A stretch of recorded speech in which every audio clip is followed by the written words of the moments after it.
Guarantee ಯೋಜನೆ ಊಹಾಪೋಹಗಳಿಗೆ ತೆರೆ. Guarantee ಯೋಜನೆ ನಿಲ್ಲುವುದಿಲ್ಲ ಅಂತ ಸಿಎಂ ಡಿಕೆ ಶಿವಕುಮಾರ್ ಅವರು ಸ್ಪಷ್ಟನೆಯನ್ನ ಕೊಟ್ಟಿದ್ದಾರೆ. ಒಂದು ಕಡೆ ಹೊಸ ಅರ್ಜಿ ಹಾಕಬೇಕು ಅನ್ನುವಂತಹ ವಿಚಾರವನ್ನ ತಿಳಿಸಿದ್ದು ನಿನ್ನೆ ಸಿಎಂ ಡಿಕೆಶಿ ಇವತ್ತು ಸ್ಪಷ್ಟನೆ ಕೊಟ್ಟಿದ್ದಾರೆ. ಯಾವುದೇ ಗ್ಯಾರಂಟಿ ಯೋಜನೆ ನಿಲ್ಲೋದಿಲ್ಲ ಅಂತ ಈ ಕುರಿತು ಮಾಧ್ಯಮ ಪ್ರಕಟಣೆಯನ್ನ ಹೊರಡಿಸಿದ್ದಾರೆ ಸಿಎಂ ಡಿಕೆ ಶಿವಕುಮಾರ್. ಗೃಹ ಜ್ಯೋತಿ ಮತ್ತು ಗೃಹಲಕ್ಷ್ಮಿ ಈ ಗ್ಯಾರಂಟಿಗಳಿಗಾಗಿ ಪರಿಷ್ಕರಣೆ ಮಾಡಲಾಗ್ತಾ ಇದೆ. ಗ್ಯಾರಂಟಿ ಕಾಂಗ್ರೆಸ್ ಸರ್ಕಾರದ ಹೆಮ್ಮೆಯ ಯೋಜನೆ ಇದು. 100% ಯೋಜನೆ ಮುಂದುವರಿಯುತ್ತೆ, ನಿಲ್ಲಿಸೋದಿಲ್ಲ ಅಂತ ಸ್ಪಷ್ಟನೆ ಕೊಟ್ಟಿದ್ದಾರೆ. ಪ್ರತಿಪಕ್ಷಗಳ ವದಂತಿಗಳಿಗೆ ಕಿವಿಗೊಡಬೇಡಿ ಅಂತ ಮಾಧ್ಯಮ ಪ್ರಕಟಣೆ ಹೊರಡಿಸೋ ಮೂಲಕವಾಗಿ ರಾಜ್ಯದಾದ್ಯಂತ ಈಗ ಚರ್ಚೆಗೆ ಆಗ್ತಾ ಇರುವಂತಹ ವಿಚಾರ ಗ್ಯಾರಂಟಿ ಯೋಜನೆಗಳನ್ನ ನಿಲ್ಲಿಸ್ಬಿಡ್ತಾರಾ, ಹೇಗೆ, ಏನಾಗುತ್ತೆ ಅಂತ. ಸೊ ಹಾಗಾಗಿ ಒಂದು ಮಾಧ್ಯಮ ಪ್ರಕಟಣೆ ಮೂಲಕವಾಗಿ ಸಿಎಂ ಡಿಕೆ ಶಿವಕುಮಾರ್ ಅವರು ಅದಕ್ಕೆ ಸ್ಪಷ್ಟನೆ ಕೊಟ್ಟಿದ್ದಾರೆ. 100% ಯಾವುದೇ ಗ್ಯಾರಂಟಿ ಯೋಜನೆಗಳು ನಿಲ್ಲೋದಿಲ್ಲ, ಎಲ್ಲವನ್ನ ಮುಂದುವರಿಸ್ತೀವಿ ಅಂತ ಹೇಳಿದ್ದಾರೆ.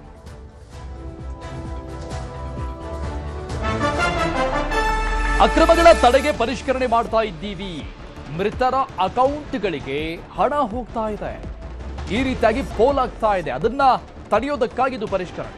ಗ್ಯಾರಂಟಿ ಅನುಷ್ಠಾನ ಸಮಿತಿ ಅಧ್ಯಕ್ಷ ಎಚ್.ಎಂ. ರೇವಣ್ಣ ಹೇಳಿಕೆಯನ್ನು ಕೊಟ್ಟಿದ್ದಾರೆ.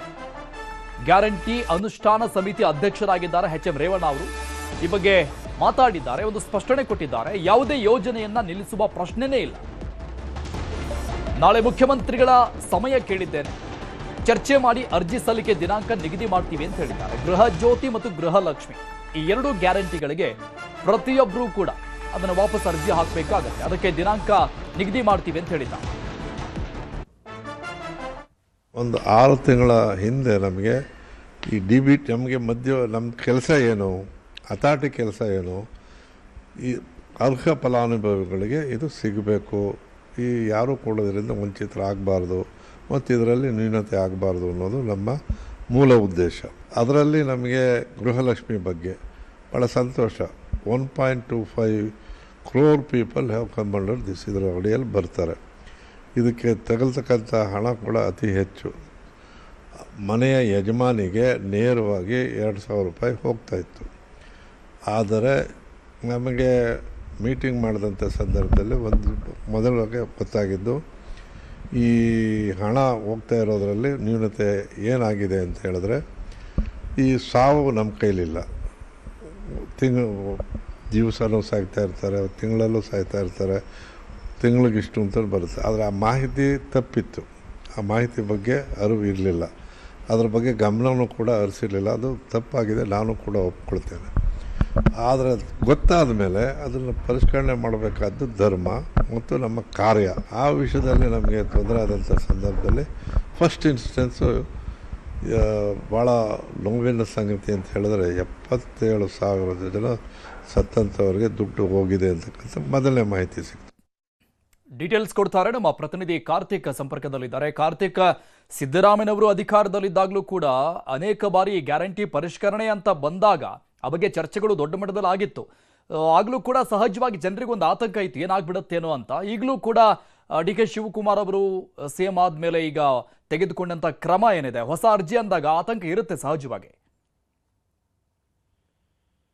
ಅರುಣ್, ನಿಶ್ಚಿತವಾಗಿ ಸಿಎಂ ಡಿ ಕೆ ಶಿವಕುಮಾರ್ ಅವರು ನಿನ್ನೆ ಈ ಒಂದು ಗ್ಯಾರಂಟಿ ಯೋಜನೆಯಲ್ಲಿ ಪ್ರಮುಖವಾಗಿರುವಂತ ಗೃಹಲಕ್ಷ್ಮಿ ಮತ್ತು ಗೃಹ ಜ್ಯೋತಿ ಯೋಜನೆಯನ್ನ ಪಡಿಬೇಕು ಅಂತಂದ್ರೆ ಮತ್ತೊಮ್ಮೆ ಅರ್ಜಿಯನ್ನು ಸಲ್ಲಿಸಬೇಕು ಅನ್ನುವಂತ ಒಂದು ರೀತಿಯಲ್ಲಿ ಹೇಳಿದ್ರಲ್ಲ, ಎಲ್ಲರಿಗೂ ಕೂಡ ಆ ಒಂದು ಹೇಳಿಕೆ ಸಾಕಷ್ಟು ಆತಂಕವನ್ನು ಸೃಷ್ಟಿ ಮಾಡಿತ್ತು. ಜೊತೆಗೆ ಡಿ ಕೆ ಶಿವಕುಮಾರ್ ಅವರ ಹೇಳಿಕೆಯನ್ನ ವಿಪಕ್ಷಗಳು ತೀವ್ರವಾಗಿ ವಿರೋಧಿಸುವಂತ ಒಂದು ಹೇಳಿಕೆಗಳನ್ನು ಕೂಡ ಕೊಡ್ತಾವೆ. ಜೊತೆಗೆ ಗ್ಯಾರಂಟಿ ಯೋಜನೆಯನ್ನ ಇವರು ನಿಲ್ಲಿಸ್ತಾ ಇದ್ದಾರೆ ಅನ್ನುವಂತ ರೀತಿಯಲ್ಲಿ ಆರೋಪಗಳನ್ನು ಕೂಡ ಮಾಡಲಾಗ್ತಾ ಇದೆ.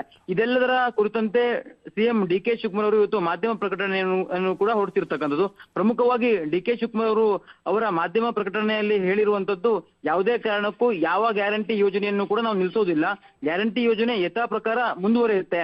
ಗೃಹಲಕ್ಷ್ಮಿ ಮತ್ತು ಗೃಹ ಜ್ಯೋತಿ ಯೋಜನೆ ಏನಿದೆ, ಈ ಯೋಜನೆಯಲ್ಲಿ ಹಲವು ನ್ಯೂನತೆಗಳಿತ್ತು, ಕೆಲವರು ದುರುಪಯೋಗವನ್ನು ಪಡಿಸ್ಕೊಳ್ತಾ ಇದ್ರು, ಸತ್ತವರ ಖಾತೆಗೂ ಕೂಡ ಹಣ ಹೋಗ್ತಾ ಇತ್ತು. ಇದೆಲ್ಲವನ್ನ ತಡೆಯುವ ನಿಟ್ಟಿನಲ್ಲಿ ಅರ್ಹ ಫಲಾನುಭವಿಗಳಿಗೆ ಮಾತ್ರ ಈ ಯೋಜನೆ ತಲುಪಬೇಕು ಅನ್ನುವಂತ ಒಂದು ಆಶಯದೊಂದಿಗೆ ನಾವು ಈ ಒಂದು ಹೊಸದಾಗಿ ಅರ್ಜಿಯನ್ನ ಆಹ್ವಾನ ಮಾಡ್ತಾ ಇದ್ದೇವೆ.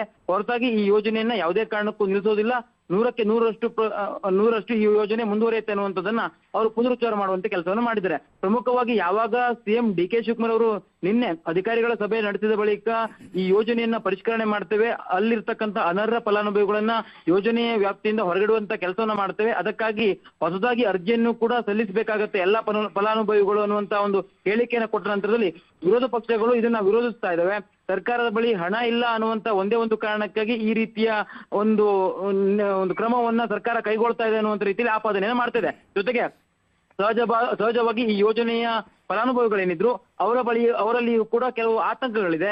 ಅಂದ್ರೆ ನಾವು ಈ ಒಂದು ಯೋಜನೆಯ ವ್ಯಾಪ್ತಿಗೆ ಬರ್ತೇವೋ ಅಥವಾ ಇಲ್ವೋ, ಇದಕ್ಕೆ ಮತ್ತೆ ಯಾವ ರೀತಿಯ ಮಾನದಂಡಗಳನ್ನ ಸರ್ಕಾರ ಹೇರುತ್ತೆ, ಈ ಎಲ್ಲ ರೀತಿಯ ಗೊಂದಲಗಳು ಕೂಡ ಇತ್ತು. ಆದ್ರೆ ಅದೆಲ್ಲವನ್ನ ಹೋಗಲಾಡಿಸಬೇಕು ಅನ್ನುವಂತ ನಿಟ್ಟಿನಲ್ಲಿ ಸಿಎಂ ಡಿ.ಕೆ. ಶಿವಕುಮಾರ್ ಅವರು ಇವತ್ತು ಮಾಧ್ಯಮ ಪ್ರಕಟಣೆಯನ್ನು ಕೂಡ ಹೊರಡಿಸಿರ್ತಕ್ಕಂಥ ಅಲ್ಲಿ ಅವರು ಸ್ಪಷ್ಟವಾಗಿ ಉಲ್ಲೇಖವನ್ನು ಮಾಡಿದ್ರೆ ಯಾವುದೇ ಕಾರಣಕ್ಕೂ ಈ ಯೋಜನೆಯನ್ನ ನಾವು ನಿಲ್ಲಿಸೋದೇ ಇಲ್ಲ, ಜೊತೆಗೆ ಇಲ್ಲಿ ಪರಿಷ್ಕರಣೆ ಮಾಡ್ತಿರ್ತಕ್ಕಂಥ ಅನರ್ಹ ಫಲಾನುಭವಿಗಳನ್ನ ಹೊರಗಿಡುವಂತ ಉದ್ದೇಶದಿಂದಲೇ ಹೊರತಾಗಿ ಈ ಯೋಜನೆಯನ್ನ ನಿಲ್ಲಿಸುವಂತ ಉದ್ದೇಶ ನಮ್ದಿಲ್ಲ ಅನ್ನುವಂಥದ್ದನ್ನ ಸ್ಪಷ್ಟವಾಗಿ ಹೇಳಿರ್ತಕ್ಕಂಥದ್ದು ಅರುಣ್ ಹೂಗಾರ್. Thank you Karthik ಡೀಟೇಲ್ಸ್ಗೆ.